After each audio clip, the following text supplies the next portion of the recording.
We asked previously what the best album of 2025 is so far, so let's go ahead and ask what is the best song of the year so far. I'd like to first take a look at what others are saying, and the way Album of the Year ranks it is a little bit complicated. Independently released singles don't actually end up included, only songs that are included within a greater album. For that reason, this list looks somewhat similar to the top albums list, and it kicks off with the grand finale of Hiramik's Seeking Darkness album. I have no argument with that, it might just be the album of the year. The number 4 slot is FKA Twig's title track from her Eusexua record. I feel like this must just be a bit of opener bias, because surely Perfect Stranger is the better track, right? Or am I just crazy? Next up is Ichiko Aoba, Luciferin. And while I'd easily pick Flag from this album, I can't really argue with this pick. This album didn't really click with me like it did with other people anyways. Next up is the closer from Clipping's latest amazing experimental hip-hop record,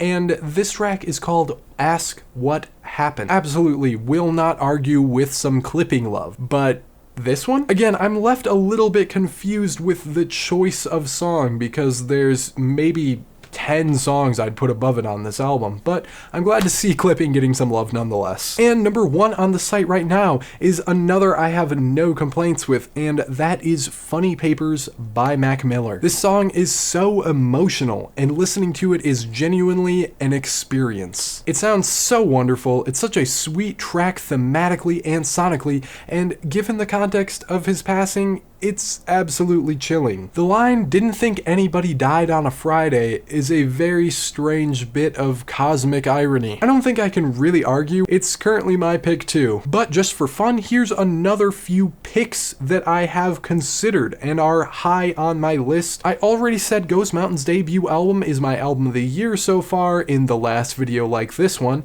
and this whole album feels like it's so attached to my soul already. However, if I had to pick just one, the track Kismet is currently hitting just right. In the realm of metal, the title track from Whitechapel's album Hymns in Dissonance absolutely floored me. I know a lot of metal fans sort of write off deathcore, but seriously don't miss out on this new Whitechapel album. The final I'll point your way is Baptized in Fear by The Weeknd. It might seem weird to pick this track in particular off of his last album, but this one really got me. It's not too often, if ever, you see The Weeknd getting in more of a narrative storytelling bag, and the results are amazing. What is your song of the year so far? Make sure to let me know in the comments, and like and follow for more music related content.